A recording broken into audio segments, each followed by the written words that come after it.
You want to hear some stories? All right, excellent, excellent. Then let me introduce you to the mistress of ceremonies tonight, Lee Reeves.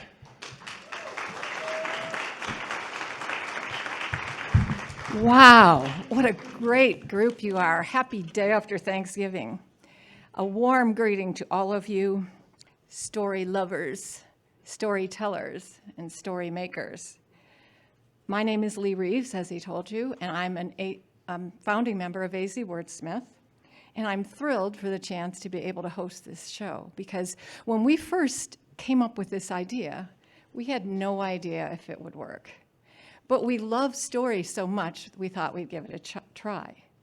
And it's turned out to be more, as you can see, more than we ever dreamed. We're at maximum capacity tonight. So it is now my pleasure and honor to introduce our very first storyteller, B.C. Cameron. Thank you. What a great turnout. This is great. I actually did the very first one of these a year ago, and so they very kindly invited me back as a celebration for the anniversary. And I'd like to start out by saying any of you who did not see the disclaimer about the adult language, that would be me. Just keep in mind, it's a quote, okay? So I'm going to take you back to 1977. I was in my hometown, back in my hometown in Colorado, and I was a musician, playing on the road, traveling around, and I had a little trio. We were called Snickers, a fistful of nuts in every bar. And we were home for a little while, and my mom said, you know what, they're going to film a movie nearby, and your old 6th grade teacher is going to hire all the extras, local extras. You should go get a job as an extra. So the 2 guys in my group and I went down and we tried out, and sure enough, we got hired, as everybody within a 50-mile radius got hired. And we did this movie, and I had really never thought about where movies came from or how they were made, and I was absolutely fascinated by that process. So we finished the movie, and well, I worked as an extra, but I got to do a stand-in job too. I stood in for Jane Fonda, which at the time was exciting, not so much so now, but then it was exciting. And so, you know, we finished the movie, and I went on about my music. I was playing music and writing songs and, you know, working hard. So in 1978, I decided to move to Southern California, and I was going to sell my songs and be a star. So I got to Southern California, and it didn't take me long to figure out I was going to need an income. So I thought, I'll work as an extra. So I got a job as an extra and a stand-in, and I was doing good. And somebody else said to me, you should be a production assistant. You should get a job as a production assistant. I said, okay. So I did. So I got a job as a production assistant on a movie. It was a pretty big movie. It had Chevy Chase and Carrie Fisher, Pat McCormick. Pat wrote part of it. And it was a movie that took place during the time that they were filming The Wizard of Oz. It was called Under the Rainbow. And the premise of the story was that it took place in the hotel where all the little people that worked as munchkins stayed. They housed them in this hotel, and it was a wild ride with those little folks. But anyway, it's a spy mystery kind of comedy parody thing that happens in the hotel with all the little people. So I'm working away as a production assistant. I was so excited. I got to get Chevy Chase's scrambled eggs with Tabasco sauce. And I got to get Carrie Fisher's coffee with cream, but no sugar. So I'm just excited as can be. And one day we're on the set, And we're filming on this little tiny lot called Laird Studios in Culver City. And we're shooting outside on the lot, and we're filming a dialogue scene. And there's this big building right across from us, about a 4-story building. It had these big windows that went out like this, and they were all open. And there was music blaring out of those windows. And our sound man is saying, guys, we can't shoot this with that music. You got to fix it. So the first assistant director, who, other than the director on the set, the first assistant is like the god, right? BC, come over here. I was so excited. The first AD is calling me to talk to me, and he knew my name. So I run over to him. He says, BC, run into that building, find out where that music is, and get it shut off. Okay. So I trotted off and went in the building, huge, cavernous building. And I'm walking through, there's not a soul in there. And I'm walking through, and I could hear the music, and I'm following to try to find it. Finally, I hear it. It's inside this building, and I open this room, and I open these big doors, and I look inside, and it's like this big cavernous room, bigger than this. Must have been like a dance rehearsal studio or something. So I walk in, and I look around. There's not a soul in there, and this music is echoing off the walls.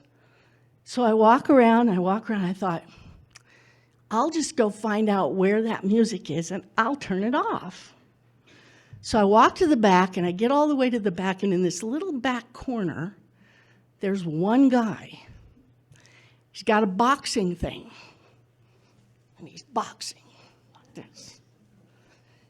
So I go over and, excuse me, hello, excuse me. So I kind of scoot around so he can kind of see me in his peripheral vision. And I'm going, excuse me, hello.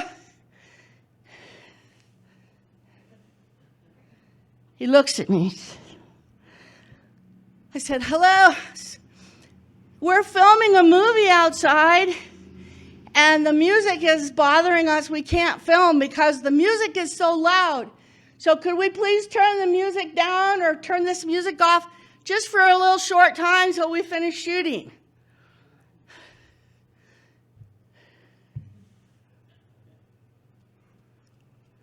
Fuck you!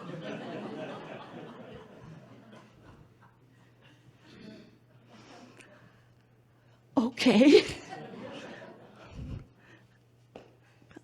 So I left. And I walked out, and I went back out, and I'm so disappointed. I have to go tell the first AD I couldn't get the job done. So I go out, and I go up to him, and I tell him that there was a guy in there, and he wouldn't turn it down, and he was kind of mean. So he says, don't worry about it, don't worry about it. So he calls the producer over, and he sends the producer in there. And in about 5 minutes, the producer comes back out, and the music is turned off. He comes back out, and he goes over to the first, and I kind of walk over there to see if I can hear what's going on. The producer says, you know who that was in there? No, who? He says, that was Sylvester Stallone, and he's training for Rocky III. I had not seen Rocky I or II. I knew the name, but I didn't know who he was. So I'm embarrassed. I'm thinking, oh, geez, well, whatever. He's not a nice man. So now I'm going to use a little movie term here. Cut to. We're going to cut to 2016. I've now retired from the Directors Guild, and I am working as the film site rep for the Los Angeles Equestrian Center. Because I know horses, and I know filming, and I know how to put them together. So I'm driving around in my little purple golf cart around the place, and I pull up and park in front of our little equestrian tack store. And I'm sitting on my cart, and I look up, and who is standing in front of that tax store.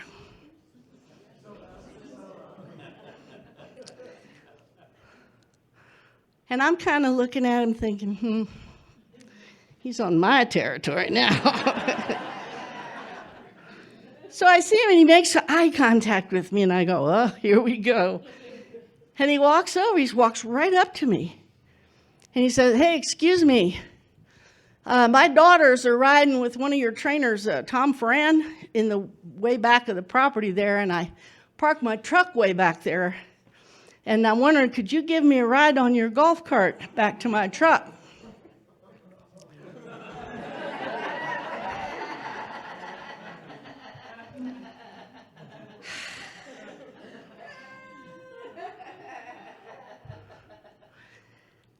I said, sure. Jump on. Yeah, I'll take you. So he gets on the cart, and we're driving back there, and he says, you know who I am? And I said, oh, yeah, I know who you are. I said, we actually met once before.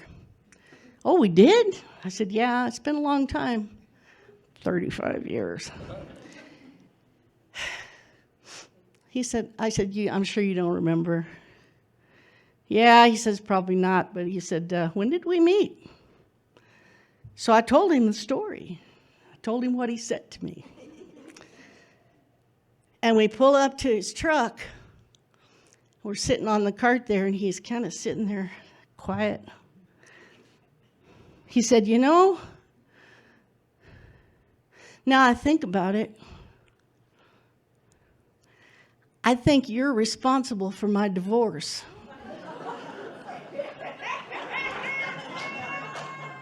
Really? I said, what?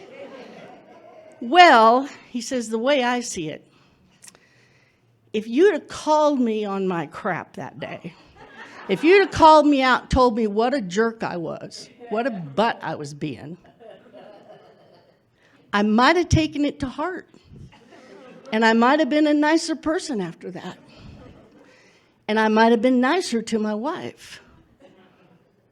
And she might not have divorced me. So I figure you're responsible for my divorce.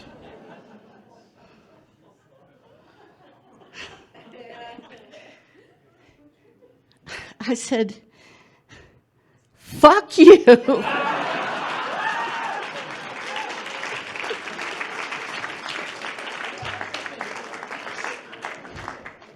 And he tipped his cowboy hat and he got in his truck and drove away. And I got to think, I thought, you know, there's a moral to this story. Maybe we need to call these people out when they act like that. Maybe when these bullies come around, maybe we need to call them out on their stuff, you know? So I'm thinking back to that day, and I'm thinking, I should have said, and I thought back 35 years. I was a little different in those days. And I'm thinking, yeah, I'm standing in this deserted building with this buff guy with his feet planted and his elbows akimbo with boxing gloves on. And I said, no, sometimes discretion is the better part of valor.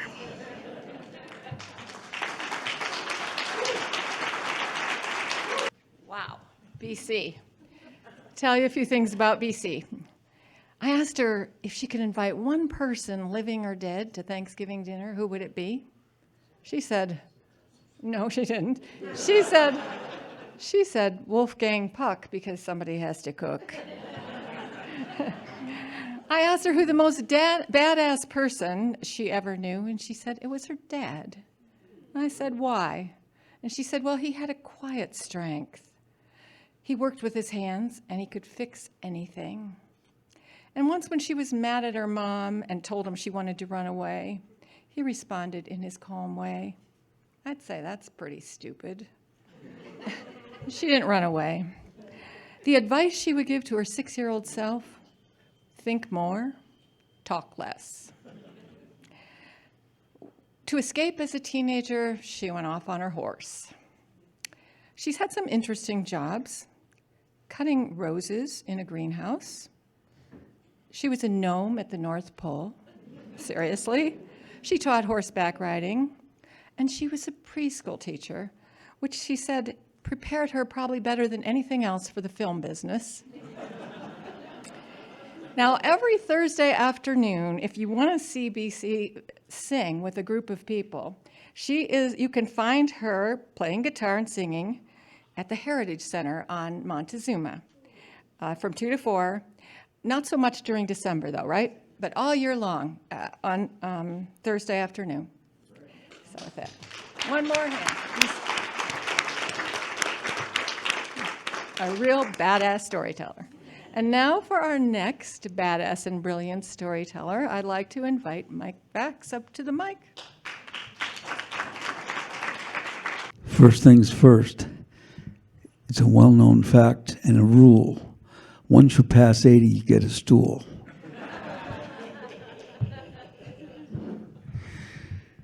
Well, this story has to do with the armed forces, so I'm gonna preface it by saying that I was lucky enough a couple of weeks ago to be chosen to go on a Veterans Honor Flight. So, if you know about that, it's amazing. And they take people from World War II, Korean War, and Vietnam. And there were 2 guys from World War II, 98 and 102. These guys were amazing. They had wheelchairs and they walked. The guys were pushing empty wheelchairs. But it was an amazing thing. So when you're with a group like that, you start talking about things that happened when you were either at war or whatever in the service. And all these guys that had, been in rifle companies and stuff, look at me and oh, you were a musician. And I said, yeah, but wait till you hear about my experience. So I went in the Navy in 1966, and I had to go on in earlier, but I was in college, so I had a deferment. And boy, let me tell you, back then, the day you got out of college, man, the next day, that draft notice was there. But my teacher in college had been the first trumpet in the Navy band in Washington, D.C., so he had it arranged that if I got my draft notice, I get switched to the Navy music program, which happened. I don't even know how they did it, but it happened. It's interesting, those of you that have heard other stories from me, it seems like everything in my life was sort of meant to be by fate or whatever.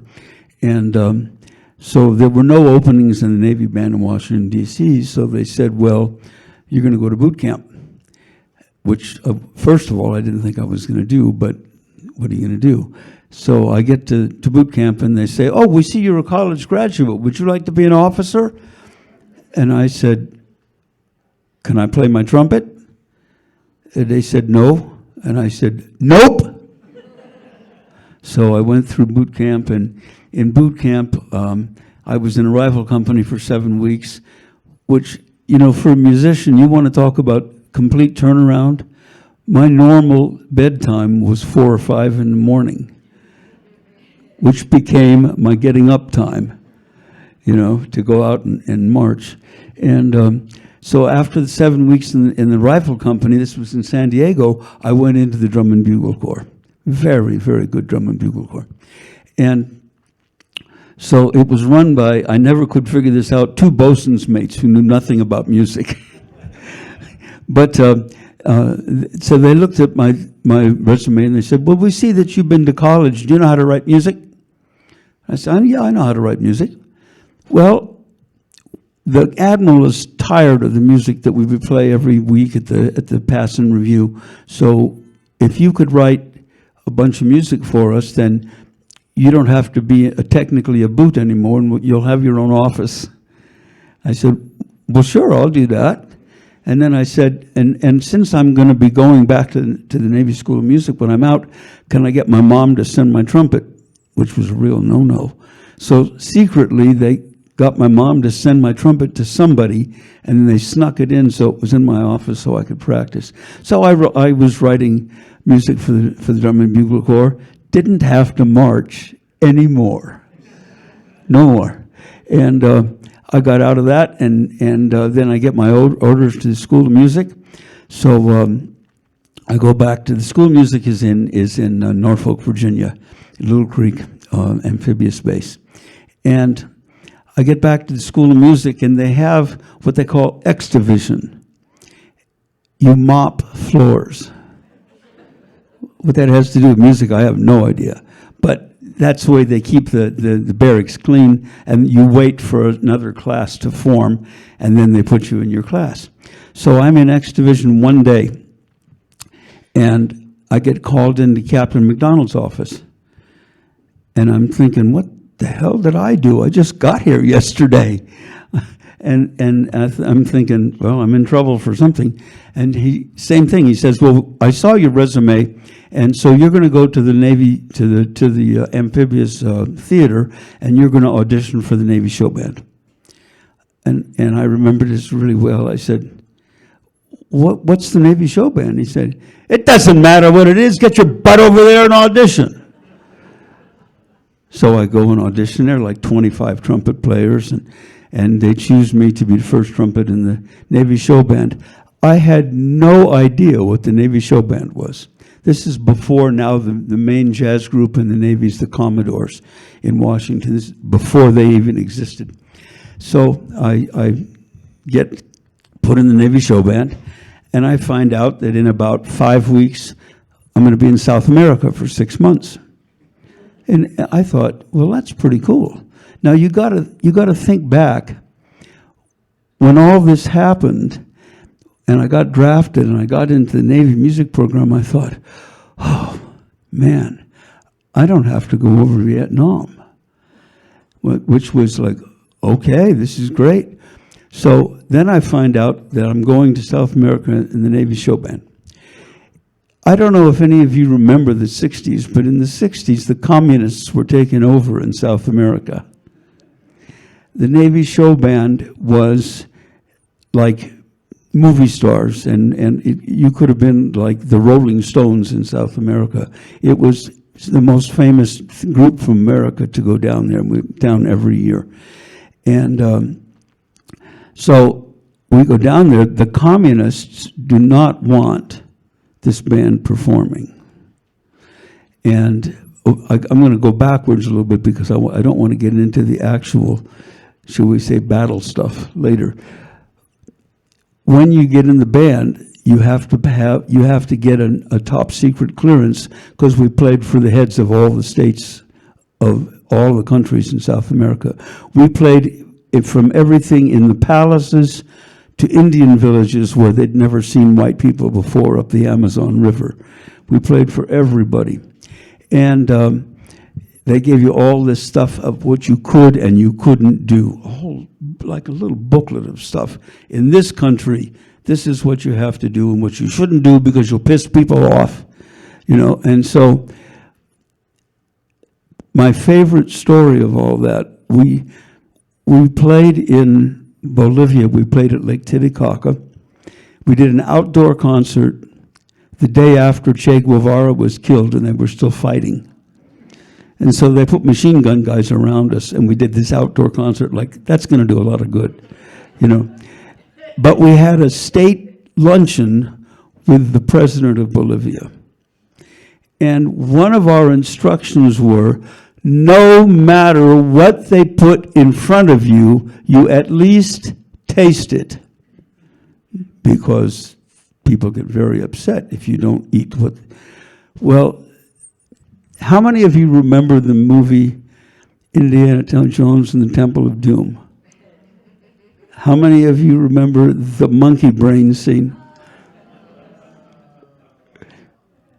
Well, in this case, one of the delicacies in Bolivia is boiled rooster head. And they bring it out on this silver thing that's solid silver, and it looks like almost like a Coke bottle, and it's stuck on top. And it's staring at you. And we're sitting there like, what do we do with this? So we watched, and what these people do is they lift it off, and they have this beautiful little silver fork, and they dip it in the brain, and they... So all of us had one bite. Wonderful. I have to tell you that when I went to see that movie with my wife, and that scene came up, and people are almost gagging, I was laughing out loud. And my wife's going, "What are you doing?" I can't help it. So the interesting thing, as I said, because the communists really didn't want the band playing, a normal concert for us, an evening concert, was between 20 and 30,000 people. We played in bull rings, we played in basketball stadiums, and it was a huge thing. The other thing is, this band had the record as the most working band in the history of the armed forces. I made 3 tours. First tour, 5.5 months, 4 days off. Second tour, 5.5 months, 3 days off.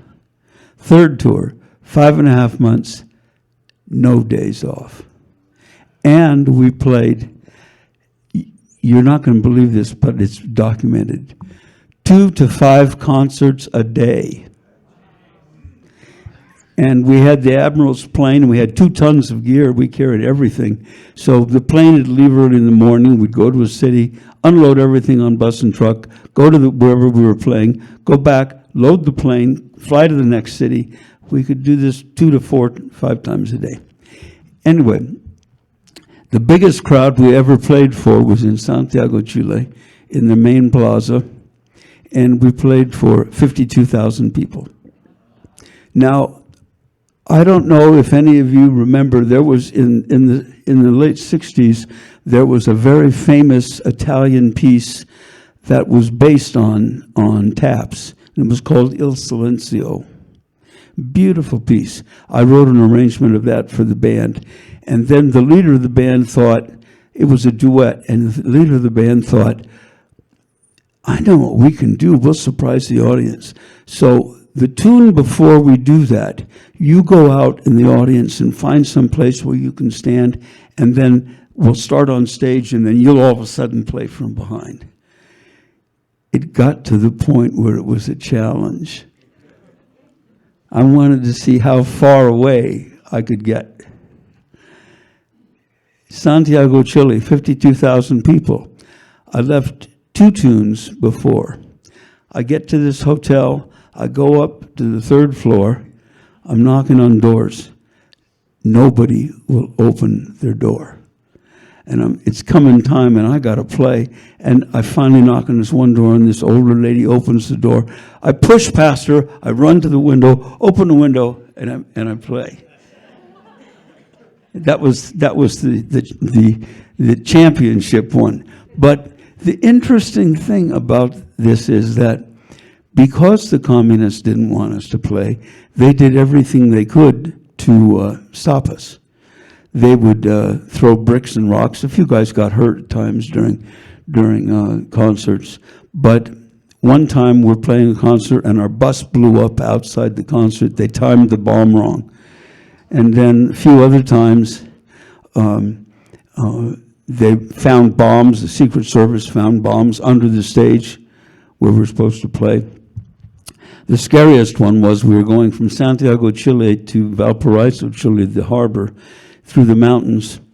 And so the the Chilean Secret Service says, look, the bus is going to be ambushed. And, we're sitting there saying, well, they said, well, you got to make it to Valparaiso. So they put an armored car in front of us and an armored car behind us, and they put guys with machine guns on the bus. And they said, when we say to, get on the floor. So we come to this one pass, and sure enough, they say, get on the floor. Bullets are coming through the windows. So we went through this every year for 5.5 months. We never knew what was going to happen at these concerts or whether anybody was going to get killed. And of course, our joke was, we don't have guns to fire back.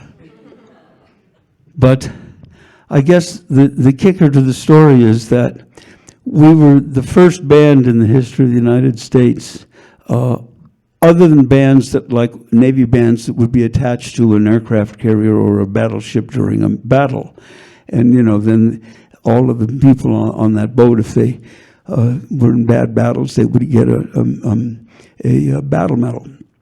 Well, we were the first band in the United States, in the history of the United States, to be awarded the Meritorious Unit Citation, which is a battle medal. And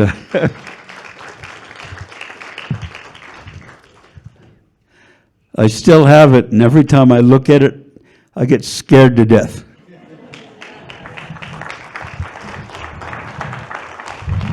There we go. A few things about Mike. When I asked him who he would like to have Thanksgiving with, if he could, at the dinner table, if he could choose anyone, dead or alive, he said Louis Armstrong. Not a surprise. And I asked him who the most badass person he ever knew. He said Stan Kenton, who he played with for many years. I said, well, why? And he said, despite the critics, he took jazz music to places where no one had ventured before, opening doors for musicians who might never have had a chance. As for the most brilliant person he ever met, it was Kim Richmond, who was a phenomenal musical genius. And most of us don't know Kim Richmond, but he's a... Kim played this festival about 10 years in a row. Oh, he's here in Prescott? Oh, cool. All right, tell you about that in a minute. I asked him about the advice he would give to his 16-year-old self. Follow your dreams and don't let anybody get in your way. His getaway when he was a teen and a preteen, up in his bedroom playing his horn. His weirdest job was driving a produce truck in college, which was particularly weird for him as a musician that was up till 3 or 4 in the morning because he had to be on the truck at 5:30.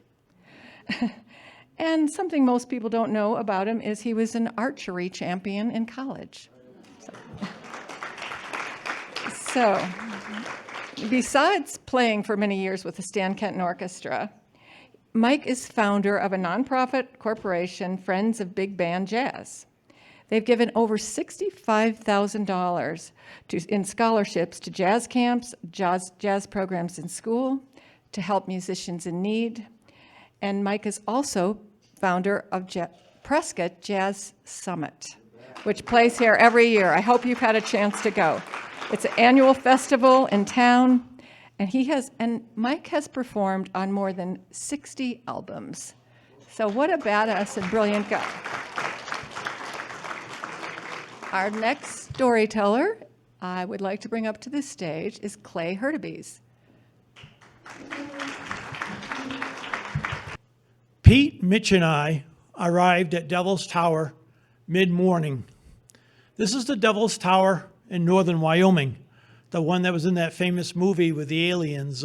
Anybody remember that one? With the mashed potatoes and everything? Close Encounters. Yeah, that's the one. It's 900 feet tall. The forecast was for a warm and sunny day and a warm evening. If we could all have jobs that were 50% right and still get paid, would be awesome. And so unfortunately, a large group arrived right before us, and they were tediously slow. And this was really setting us back. And we found out why around lunchtime. They were drinking hard booze on a technical climb up Devil's Tower. What's technical? Well, Devil's Tower is straight up. So you're wearing a harness, you're using ropes, You're using devices that you can wedge into rocks for protection, and you tie yourself in.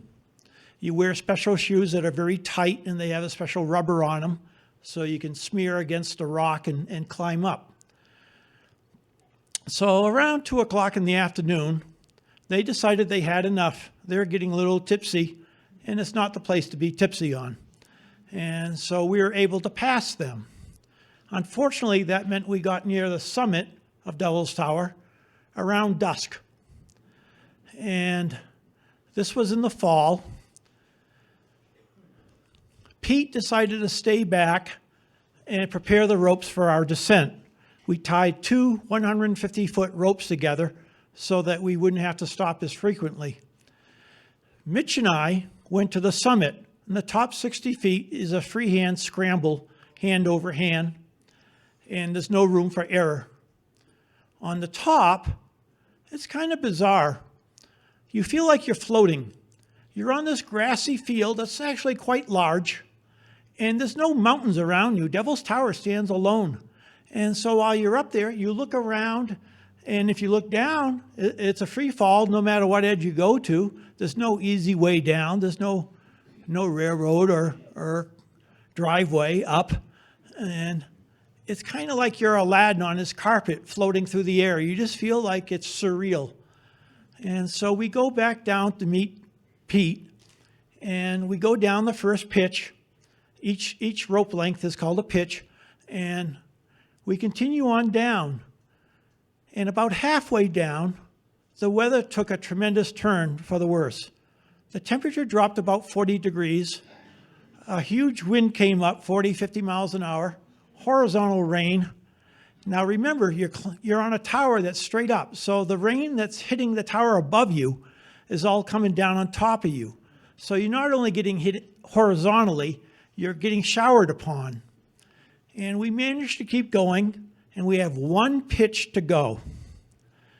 And I'm in charge of pulling the rope down. And you have to pull it a particular way so that the knot doesn't get stuck in the carabiner. And a carabiner is an oval ring that has a little clip in it so that when you clip the rope in it, the rope can't pop out. And you use them for everything. You see them on backpacks now, miniature ones, but that's a carabiner. And so I'm pulling it correctly, and it starts coming down. And then we think because of the high wind, it got stuck. And that's not uncommon in rock climbing, and generally a couple of flicks of the rope will free it.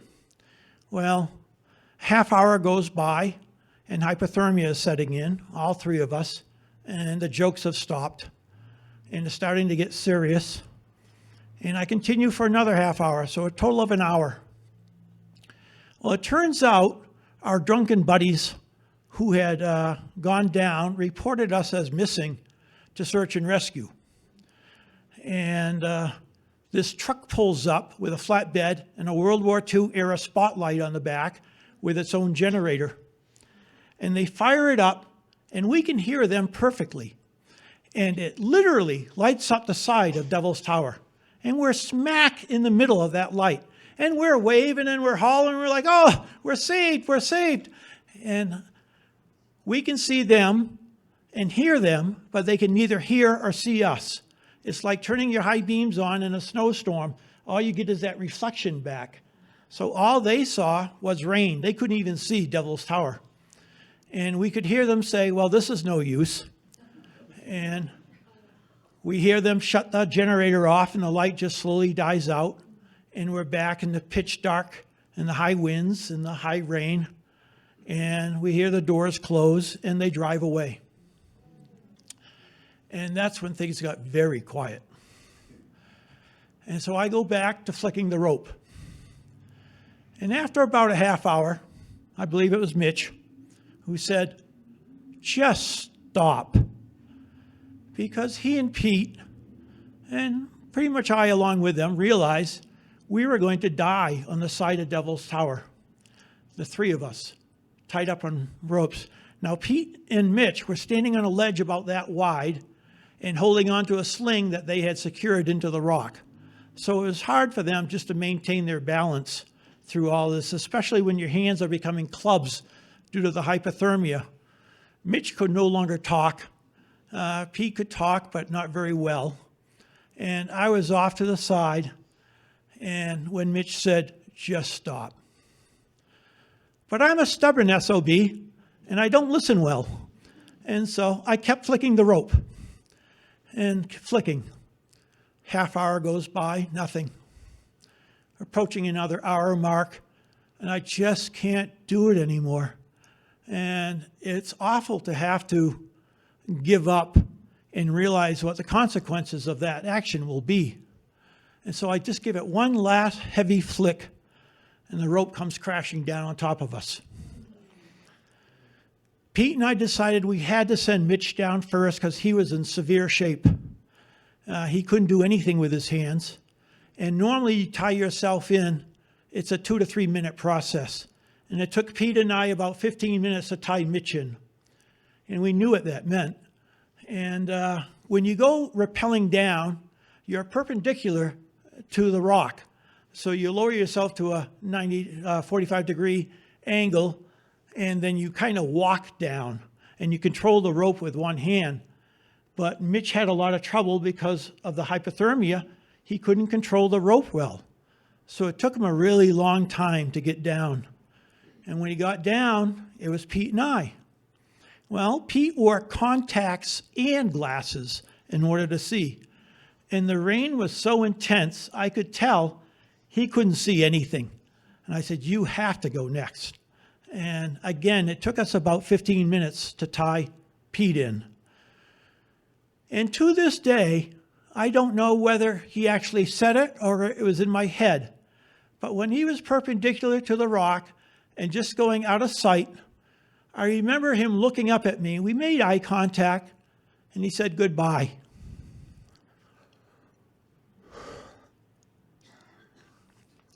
He knew, and I knew, that I would not be able to tie myself in.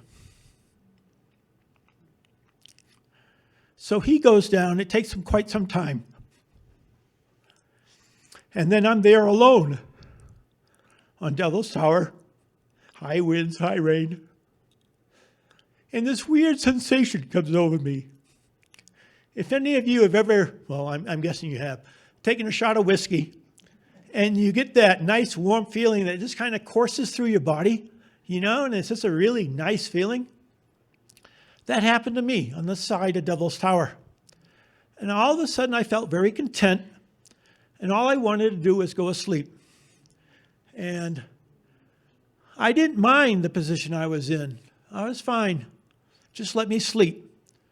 But I knew from being a mountaineer that that's the warning sign of hypothermia's last hold on you, that if you give in to that, there's no coming back. And so I fought with all my strength, and I would grab it with my club hand, the rope, and I'd put it in my mouth, and I'd grab some more until I had enough to kind of whip around this loop. And I put the top of the loop in my mouth, and I put the carabiner between my harness and Devil's Tower. And I used my left club hand to keep the gate open. And I waited for the wind to subside, because what my plan was to drop the rope and hope that it goes in. And this was a one-chance deal, because I had neither the strength nor capability to pull that rope up a second time. And so the wind subsides, and I drop it, and it goes right in the carabiner, and I release the gate. And then I'm able to make my way down. And it takes me about a half hour, what would normally be 5 minutes. And we get down there, and we're in the parking lot. We're holding each other, keeping our fist under each other's armpits to try to warm our fist up. And we walk across the way to a men's room that had like 6 hand dryers in there. And we have them all going, and we're trying to warm our hands up and get warm. And Pete suggests, hey, let's go into town and get some pizza and beer. And I was all for it. And normally Mitch would be too. And but he was very subdued. And he goes, no, this was divine intervention. And Pete looks at him and says, no, this was Clay's persistence. And there's no divine intervention. but we couldn't convince Mitch otherwise. And so there was no pizza and beer that night. We never talked about that night amongst ourselves ever. I didn't talk about it to another person for probably close to a decade. Mitch would never climb again. His short, tragic life ended with him being devoted to the Mormon Church. Whereas Pete and I, we enjoy pizza and beer to this day.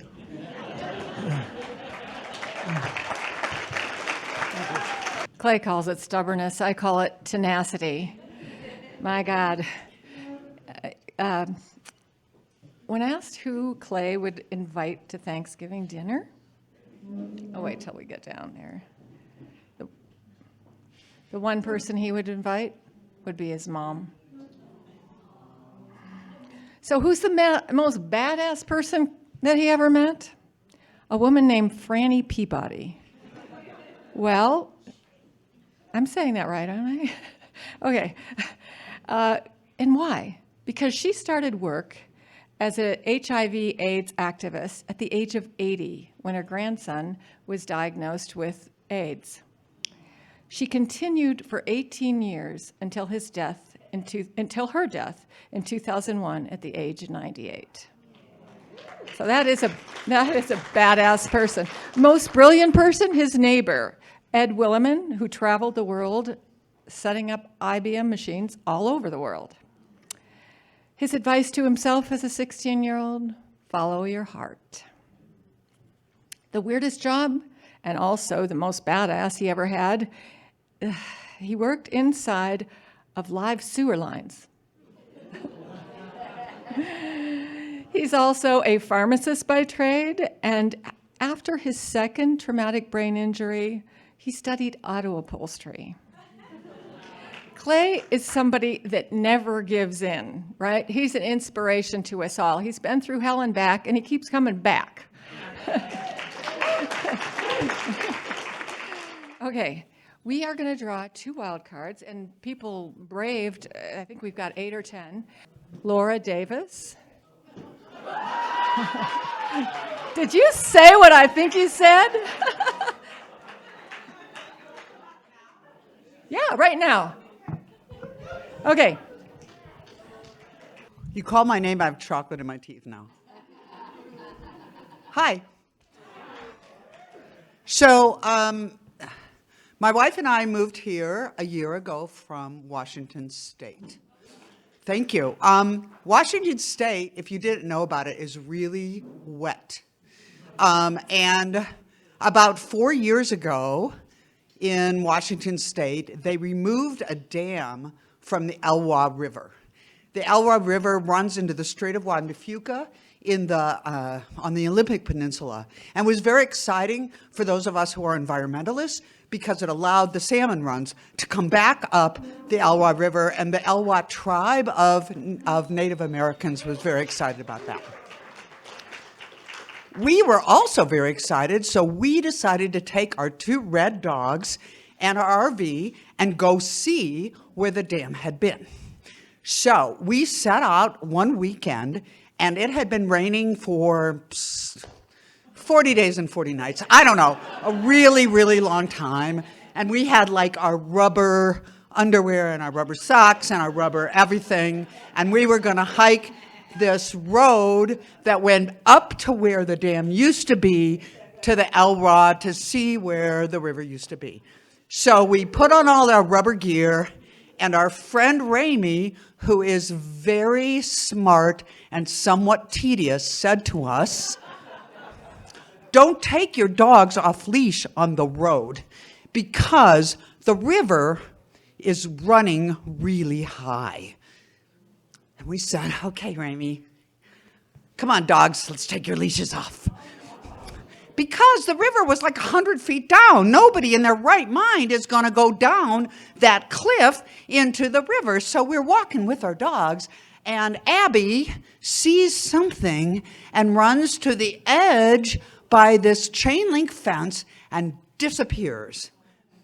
And I turn to my wife, Linda, and say, our dog is dead. We caught Tanner in time, and he's no longer part of this story because he behaved. So I say to Linda, our dog is dead. Linda, who is not a fatalist, said, oh, no. We'll go find her. You can see by my body that I am not an athlete. My wife is less of an athlete than I and 8 years older than I, and it was only 4 years ago. So we go hiking down to try to find a trail to the river to find the dog, who has now, in my mind, drifted down the Elwha River into the Strait of Juan de Fuca. This is somewhere across the border to Canada. Dead. So Linda starts climbing down this slope that's really steep with deadfall and salal and blackberry bushes and trees, and she's like holding on to the trees and going, and I'm going around the other side to try, and what we find is there is a like 400-foot, by the way, I exaggerate, there's a 400-foot cliff of rock that people climb up with ropes like you, sir, talked about. And so the dog is sort of up right above. We find the dog. She's not dead. She's right above there, and Linda's over here holding onto a tree, and I'm down at the bottom of the river looking up at the dog, and we can't call her. She'll fall off the cliff.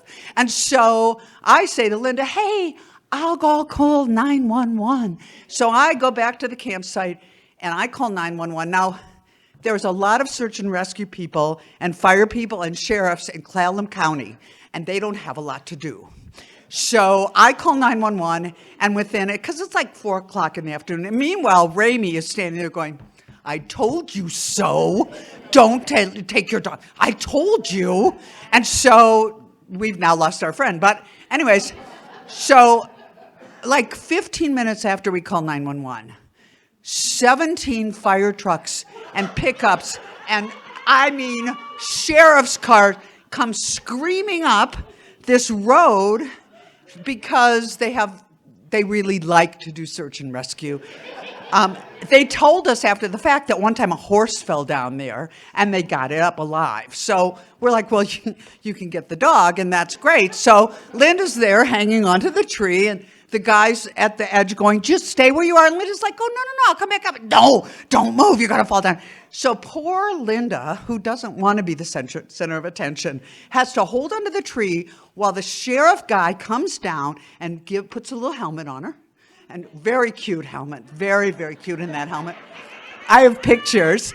And puts the little thing here, that holds you up, and starts getting her up the trail. And she's like, no, it's my dog. And no, you have to come up. So he pulls her up to the top. And then this lady starts interviewing us about our dog, which, okay.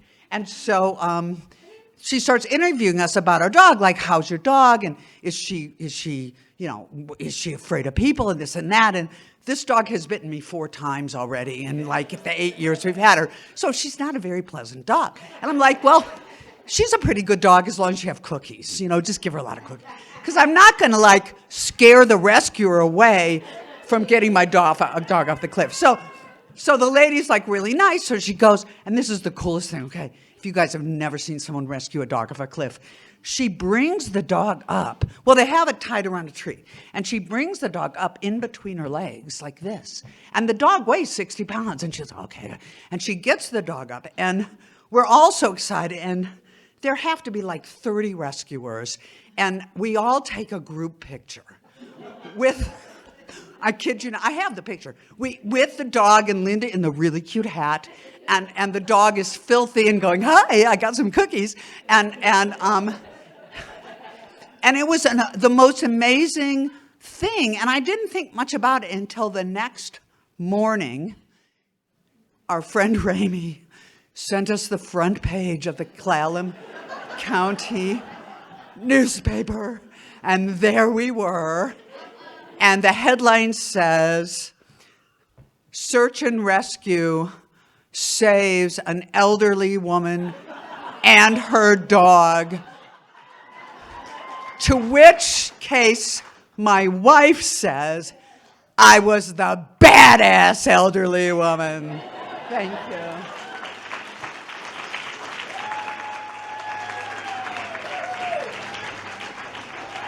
Wow.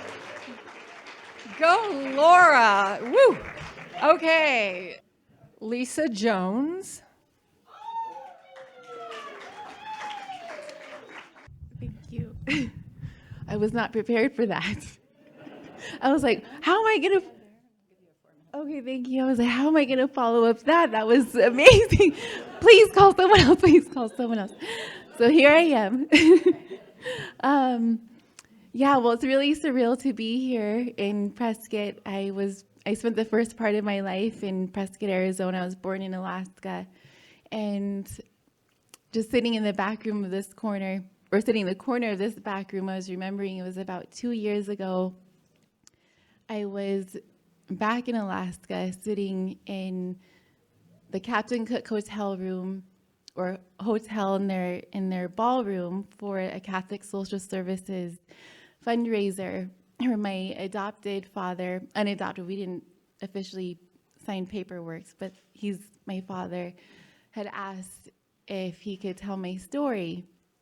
He had been asked to be the keynote speaker for their annual fundraiser event, and I had once lived in a group home in Alaska ran by Catholic Social Services. And when I received the phone call, I was so honored, I said, of course, yes, absolutely. That's all I've ever wanted to do, was to say thank you, and to share the stories of the people and the angels that have come into my life and that have helped me and shared their stories with me, and just how profound it is just to plant seeds of hope and possibility.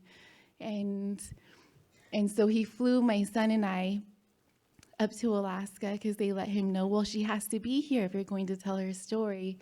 And so we go, and I remember the way it felt sitting in the back of the room, and it was, I don't know how much bigger than this room, but it was very big. And I love my adopted dad very, very much. And he gets up onto the stage and he begins to tell my story. And he begins to say, a little bit about the adversity that I had faced, but here she is now, and she's here sitting in the back room with her son, and she came from this, and now she's a nurse, but then she didn't stop there, and she wanted more. And so then now she's in grad school, but she didn't stop there, and she wants more. She just wants more. She wants more. And he kept saying that. And I remember as he said that, I was just like, no, that's not it.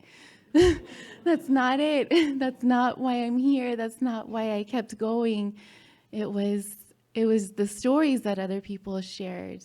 And I remember this story in particular. I was 16 years old, and I came to in this hospital room after trying to leave this world. And there was a woman sitting in the corner of the room, and she was crying. And she just asked me, why did you do this to yourself? And I said, because I don't see the point. I don't see the point in living. I feel so much pain. And then she said, oh, I see. I understand. And then she begins to tell me her story about how she's from Africa. And she remembers going to the market to buy bread with her mother and her siblings, and the soldiers pointing machine guns at their heads. And then she says, and then I remember sitting in the schoolroom, and the sounds that were made when the soldiers came in and started shooting, and I began running, and I remember this sound. I remember the sound when the boy that I loved my whole life hit the ground, and she said, she went into more details just about the smells, and then she's like, and now I'm here in America, and I have a husband and 3 daughters, and I'm so happy. And I was like, what? Like, how? How could you be so happy after you've experienced so much tragedy? And she said, because I choose to be happy. And I was like, what? Like, that's a choice we can make? Like, I can have something different than I've always had? And that woman and those words and her story saved my life. Saved my life on that day. I was like, okay, I'll give this a try. And I just, yeah, thank you.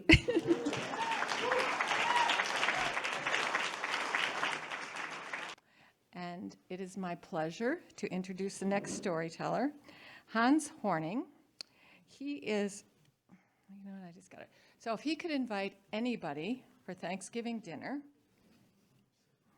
it would be Tom Holmes. You don't know who Tom Holmes is. But Tom Holmes sold Hans a boat, and they were both ex-servicemen. And they developed a very unusual unusual bond. And I said, well, what's so great about him? And he said, he's the kind of person that if I needed help, he wouldn't ask why, he'd just show up. So the most badass person he'd ever known was Tom Holmes. Because Tom had one of the toughest jobs you could have in Vietnam. I'm not telling what that is now, but there were a lot of tough jobs, and you can imagine. His youthful escape, well, he was fairly young, preteen. Hans had a trap line to catch muskrats in the woods and streams near the Pennsylvania town where he grew up. That was his getaway. And now Hans retired and lived in a boat for 6 years. But he explains living on a boat has a shelf life. So he searched for a place to settle, and he chose Conway, South Carolina first, which it turned out also had a shelf life. When the weather prevents you from venturing outside for 5 months out of the year, it's time to move on, according to Hans. So thanks to some good friends in this neck of the woods, he moved here to Prescott. One thing that most people don't know about him, he spent 35 years participating in a singing group as a bass crooning old show tunes with a bunch of guys. Hans, where are you? Yeah. I want to tell you about a family Thanksgiving dinner in 1954. That was a day that I think I probably learned more in that single day than I would ever learn before. I was 11 years old at the time. Now, my mother was the eldest of 3 sisters. They were all born and raised up in New Jersey. Northern New Jersey, just across the river from New York City. The 2 younger sisters had families. They lived in Jersey still. And our family, my sister, mother, dad, and me, we lived down in the suburbs of Philadelphia. Now, those locations are only about 100 miles apart, so that on the major holidays of Thanksgiving and Christmas, we all got together. Okay. All right, for Thanksgiving, the 3 sisters would divide up the responsibilities. One would do the turkey and all the stuffings. One would do all the side dishes. And the other do with desserts. Thanksgiving 1954, my Aunt Evelyn, Aunt Evie, did the desserts. All right.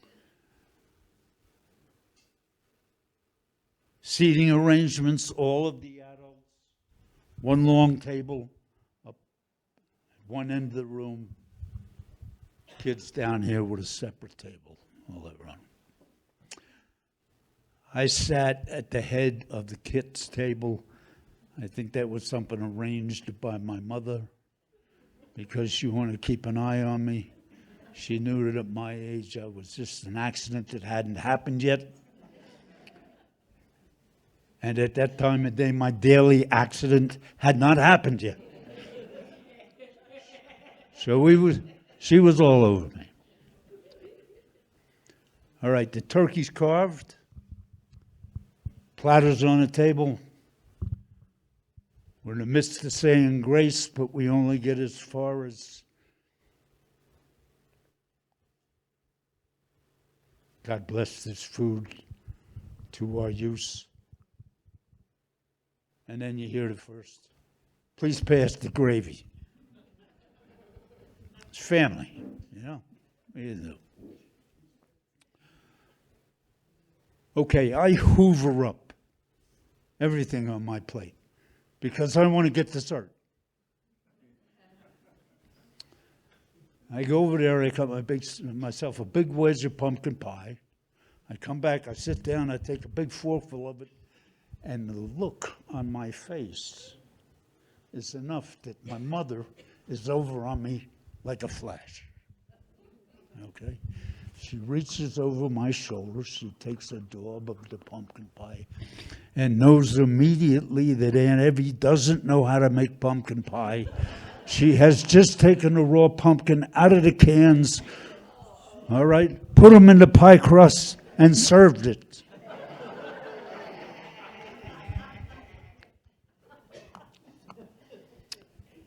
Well, the entire room is fixated on the kids' table, you know. So Mom's in a jam. She's in a jam.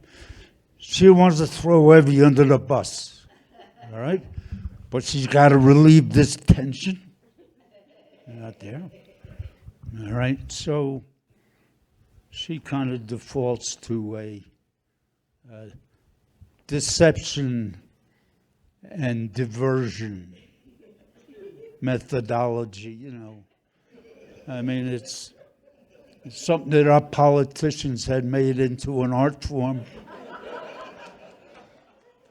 It deceived the people, you know, as, there's nothing going on here, there's nothing you got to do. It divert the people from the fact that Evie screwed the pooch and there's no pumpkin pie.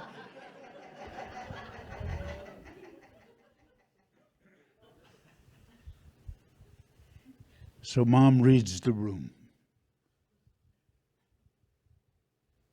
And she looks down at me.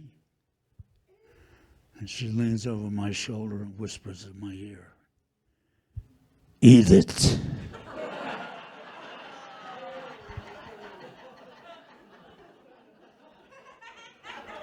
So I swallow. That diffuses everything. Everybody goes back to stuff in their face. All right?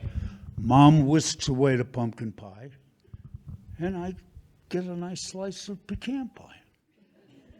Everything's cool. A little later in the day, Mom pulls me aside, all right?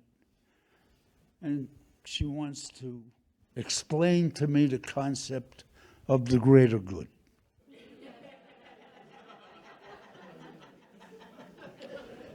And I get it, you know. Better to take a little heat now than a lot of heat later. Or, as we would say down in the playground, better to take a kick in the ass now than a kick in the balls later. Which is a much better way to get the message to guys, by the way. All right? I'm still trying to sort this all out, you know, what happened during the day. I know we did good. We saved Aunt Evie. But in order to do so, we had the practice of deception. And the deception's kind of a lie. So I said to Mom, you know all the things that I learned in Sunday school? All the thou shalt nots, all that kind of stuff. I said, are the rules still the rules? Mom looks at me for what seems like a long time. And then she says, well, it depends.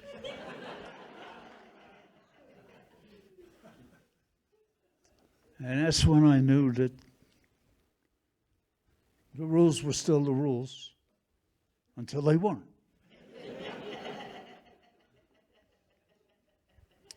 All right, so anyhow, Thanksgiving was a great success. We had saved Aunt Evie. The food was good. And none of the natives were restless. And for me, it had been a great day. All right? I had learned about deception and diversion. I knew now that I was qualified to run for office. But I decided that I wanted to graduate 6th grade instead.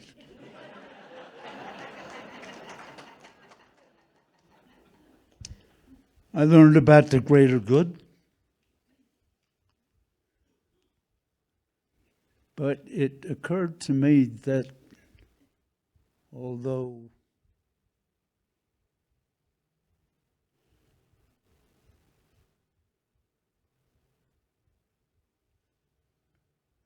saving oneself, falling on one's sword, let's put it that way. Falling on one's sword in the interest of the greater good. Right? Though noble,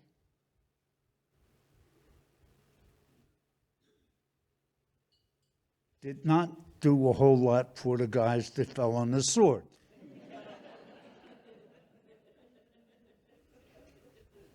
And then finally I learned about, the fact that, all right, the rules are the rules until they aren't, which kind of came across to me, like going into a gunfight and finding out that some of your bullets were blanks. All right, so what's the point? What's the point of all this? All right, maybe with the help of a little tongue-in-cheek here. Right? But through the eyes of an 11-year-old that's just trying to figure out how life really works. To him I say, woe be unto you if you think that life is going to be played according to some kind of rule book and you're going to get an instruction manual. Doesn't work that way. It's a free-for-all out there. Everything is ad hoc.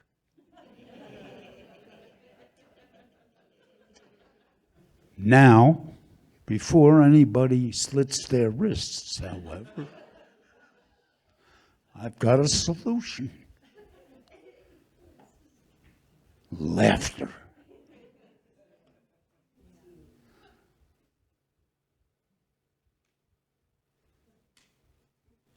Hear me out on this. Retail life is always going to be a shitstorm of arbitraries, anomalies, argumentatives, insanities, inanities, and horseshit.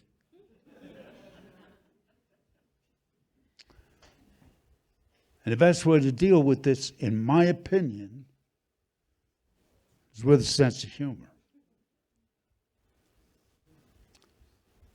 But if you're unable to do a howling at the moon, gut busting, knee buckling, eye watering, falling off the chair, rolling around on the floor, belly laugh, if you can't do that, I don't think I like your chances.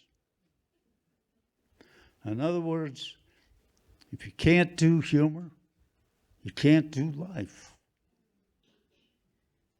Can't do humor, you can't do life. And by the way, if Will Rogers or Mark Twain try and steal that line, feel free to dig them up and kick them in the balls.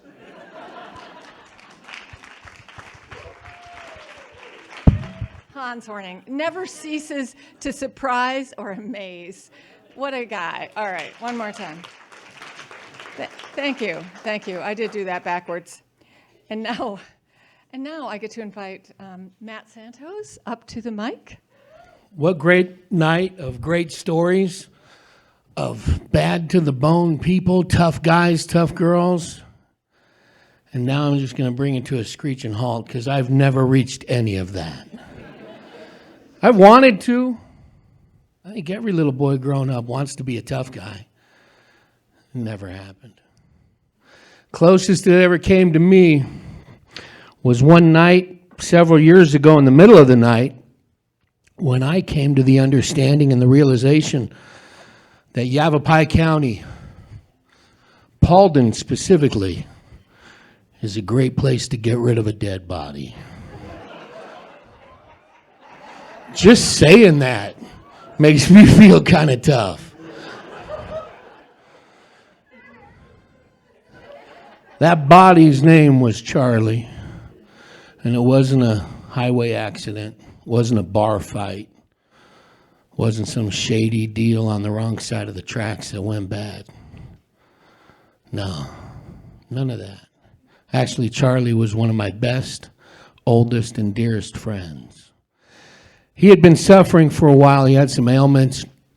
He'd lost sight in one eye, about 60% of his hearing in his ears, and he had a bad hip. But one thing that he did have was a thick, lustrous, shiny coat. Charles Finkelstein, to be exact, was my dog. Now, we're all of an age in here that you remember when all you needed to get 10 LPs for a penny was a first and last name and an address. All of my pets had first and last names and great taste in music. But don't laugh, Charlie's dead. What's wrong with you people? So, let me give you a little background. We were living in Paulden at the time, and we had left to spend a couple of days out of town. And we reached out to what we thought was a responsible family member to take after Charlie because he was ill. He had spent most of his days and nights just sleeping on the couch, and he would go outside periodically to fertilize our tumbleweed farm that we were growing. And I'm not trying to point fingers or nothing, not trying to cast blame, but PETA did get an anonymous message with my sister's phone number on it. Anyway, that family member that was taking care of Charlie while we were gone decided to let him out and leave him out for several hours. And if you know anything about Paulden, kind of a desert, coyotes who prey on the weak and vulnerable, like Charlie. So we pulled up about 1 o'clock in the morning. My son at the time was about 3 years old, and I unbuckled him, let my wife take care of him while I went in the house to let Charlie out. And I opened the door, and there's no noise, no tail wagging, no nothing. It's too quiet. And then in comes walking my wife, holding our 3-year-old in her arms, and he's asking, Pop, where's Charlie? And well, you know, that's not a conversation I want to have at 1 a.m. on a Monday morning. So I tell my wife, take him in the room. She goes, what's wrong? I said, just take him in the room. I'm going to go find out. So I walk into the backyard, and I look out on the porch, and it was obviously something had happened out on the porch. Now, I don't want to get into any details, but if you remember that scene in Jaws, Robert Shaw's last scene, when he was laying on Spielberg could have filmed it on our porch. So I tell my wife, I said, put him to bed. I got some things to take care of. And at that point, I knew I'd be bearing a body that night. So she did. She went to bed and put my son to bed. Now, Charlie, he was about 140 pounds. You remember that Johnny Cash song where he would build a car by taking a piece home from work every night? That's what Charlie was. He was a little bit of Lab, a little bit of Pit Bull, a little bit of Saint Bernard, a little bit of Great Dane. He was a little bit of every large breed dog ever. When he was younger, he'd stand up on his hind legs, put his front paws on my shoulder, and we'd look eye to eye. He was big. And I looked for him, and I found him under our porch. And I realized at 1:45 in the morning, I'd be bearing a body in Paulden, Arizona. I was angry. I was tired. I was frustrated. But I go into the garage. I get our little camp lantern and a pick and a shovel, and I go out to the front yard, find a spot on the corner. We lived on a corner lot. And I start digging. And I'm digging. And I'm digging through that rocky Paulden soil. And about 90 minutes in, I'm about 1.5 feet deep. And I'm not happy. And I'm sweaty. I had taken off my shirt. I'm wearing what used to be a white undershirt. Now it's covered in dirt and mud, sweat. And I sit down on my 1.5 foot hole, and I look up, and I see headlights coming by. And I look, and it's a white SUV with brown writing on the side. And I remember one of our neighbors is the Yavapai County Sheriff. I don't know him well. I don't know him well enough other than to wave at him. And I just sit there and go, well, I got some explaining to do. And he slows down. And his dome light's on, and he slows down and just kind of waves and keeps going. I go, okay, he's gone. So I keep digging. Another hour or so goes by. I'm about 2 feet in. I say, okay, I'm going to go get Charlie. Now, he's under the porch. Now, the porch is about this deep. I'm about this deep.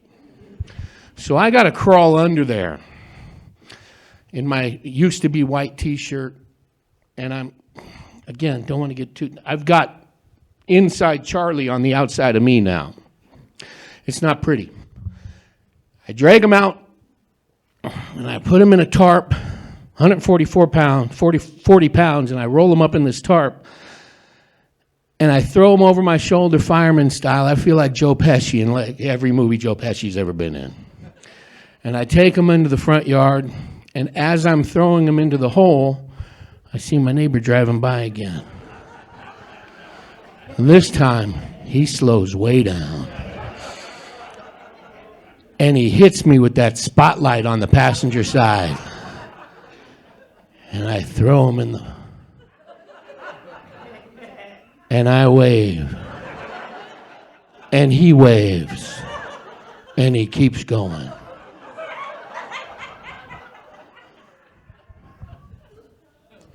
I guess he's going home for lunch. I don't know what he's doing. So now I'm putting dirt on. I'm finishing. I'm patting down. About a half hour later, I'm patting it down. And I look up, and here he comes again. I guess lunchtime's over. And now he slows way down, and he actually stops. And he hits me with the spotlight on the driver's side window. And then he rolls down his window. And he says, everything okay? Yep. And he rolls up his window and he drives away. Now I'm both relieved and frustrated, because what do you have to do in my neighborhood to get law enforcement's attention?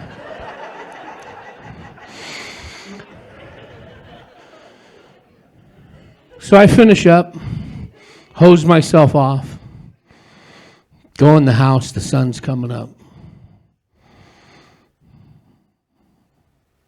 And about 3 months later, I'm at Safeway in Chino Valley. It's packed. And I'm putting my bananas and my bread and my milk on the rubber conveyor belt, and it's a line behind me. There's a 90-year-old woman next to me. And then behind her's this mom, 20-something, holding a toddler, trying to keep him from grabbing Snicker bars off the rack. And behind her is a sheriff deputy in uniform, looks a lot like my neighbor. And I look at him, and he looks at me, and I'm trying to hurry up. I'm punching in my pin. I got it wrong. I had to do it again. I'm bagging my stuff. And I turn around to leave. It's noisy in Safeway. And I hear, "Excuse me, sir." And it's my neighbor. He goes, "Do you live on the corner of Catalina?" And now it got really quiet in Safeway. And I said, "Yep." And I grab my stuff and I start walking away, and I get to about the Starbucks counter and I hear, "Wait a minute! That was you out a few weeks back in the middle of the night digging a hole?" Now everybody's quiet. The little baby stealing Snickers is looking at me. He's quiet. I said, "Yes, sir." He goes, "What were you doing?"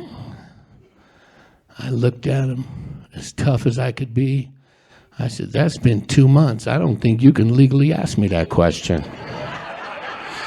And then I left Safeway as fast and as safely as I could. And that's how you get rid of a body in Paulden, Arizona.